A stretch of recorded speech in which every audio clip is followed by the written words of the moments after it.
Sanoma is having today AGM for the shareholders, and we have now here Susan Dunhoffen, Sanoma CEO, for an interview. Firstly, I would like to ask you that in the recent years, Sanoma has gone through a major transformation process, and can you describe the transformation? What kind of company Sanoma is after the process? Yeah, I think we went through quite a bit of change, and what we try to do in that change is keep the customer in focus. And that's where I think if you look at the consumer market and the advertiser market, they might not have had that feeling of that much of a change. But of course, in the back of the company, we have changed a lot. We have changed our processes, made them more simple, and we're now basically three relatively independent business units. A media business in the Netherlands, a strong media business in Finland, and a learning business in 5 countries. Total sales 1.3 billion, last year's EBIT percentage 13.6%. So overall in good shape. We have deleveraged as a company. We're now at a leverage rate of 1.7, which is strongly within, let's say, our long-term target. So overall, that's where Sanoma is after 2 years of change. So in summary, although the company's net sales starting from 2010 has roughly halved, your profitability have increased dramatically, and you are still having this focus on your core customers. So you've been able to keep that. Yes, and actually reinforce that. Good. Okay, if you look at the media market, there has been very strong structural trends going on now for years, and they're still continuing. What would you say are the most important trends and structural changes in the marketplace from Sanoma's point of view? Yes, I think if we look at the media market, there you see, of course, that digitalization has made quite some changes, and those are changes for in the competitive field, because the digital players, and specifically large global players, have entered almost all markets. But at the same time, it has also given us opportunities. So we have been able to incorporate those digital tools also in our products. And if you think, for example, on Helsinki Sanomat, where more than 60% of the subscribers pay for a digital product. So both the apps, the online versions, so that is an important part of our total product mix, has also benefited strongly from that digital proposition. So I would say digital is one of those major elements. And I think part of that is then also personalization. Personalization of content, and we're just at the start of that. Personalization of content to offer people exactly what they're interested in, and on top of, let's say, the must-have information, the right entertainment, the right video clips, the right news even, that is relevant to their circumstances.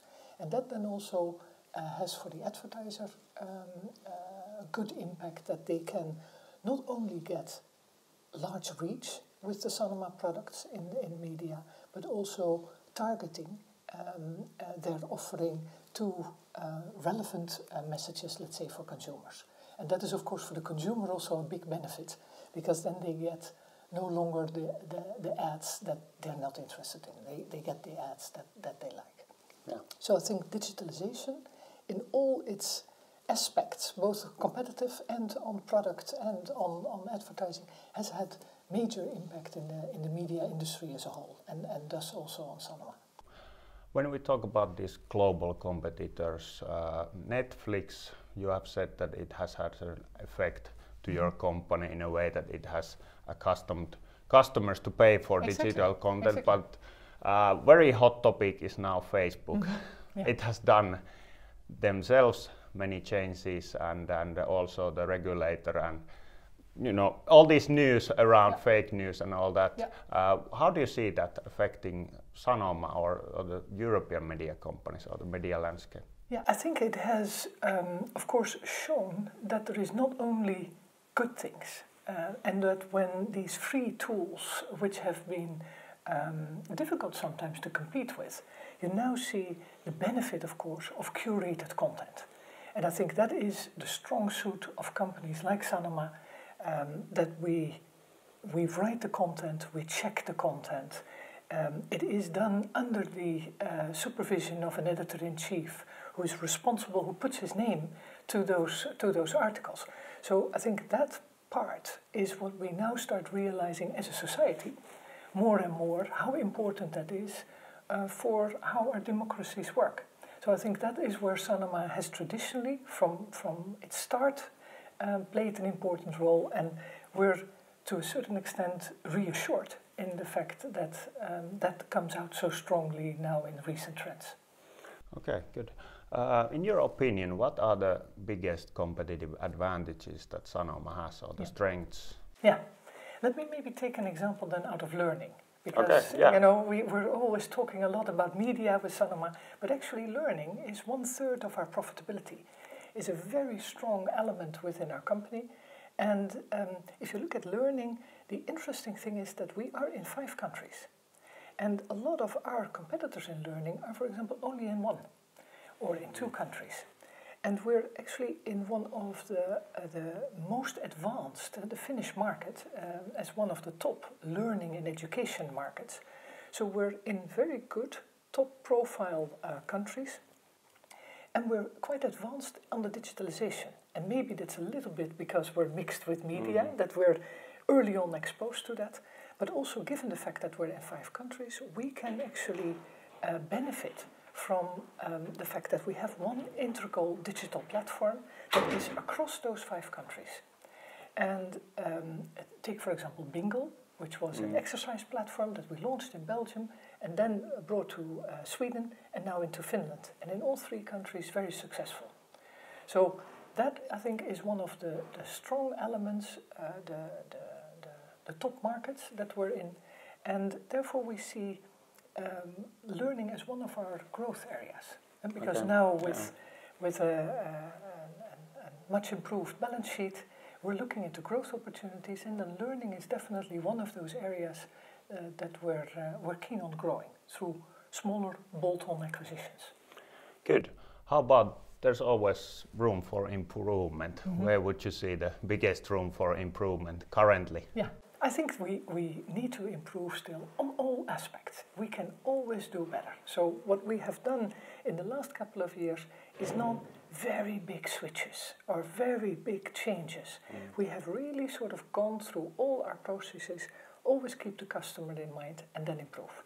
And that is, I think, where our approach also in the coming years will be focused on that. That will improve our profitability, it will improve our cash flow, and therefore be able to increase our dividends. And that's our sort of objective. So we don't foresee sort of big changes or big changes in course or in type of industries. We're looking for growth, and that will be in our own markets and will be in slightly adjacent markets, but no dramatic changes to be expected. Okay, so the biggest change will be in small changes, so to say. Yeah, a lot of small changes. Okay.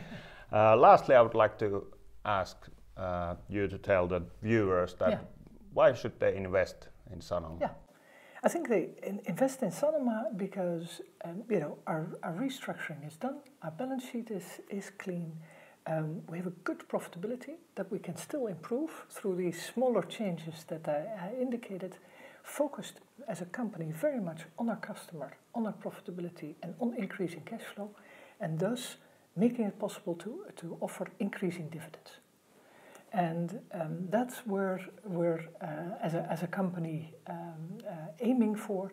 And then we will grow our top line through small bolt-on acquisitions that will be highly synergetic. So that will then also quite rapidly add to that cash flow. Okay, thank you for the interview. Okay, thank you.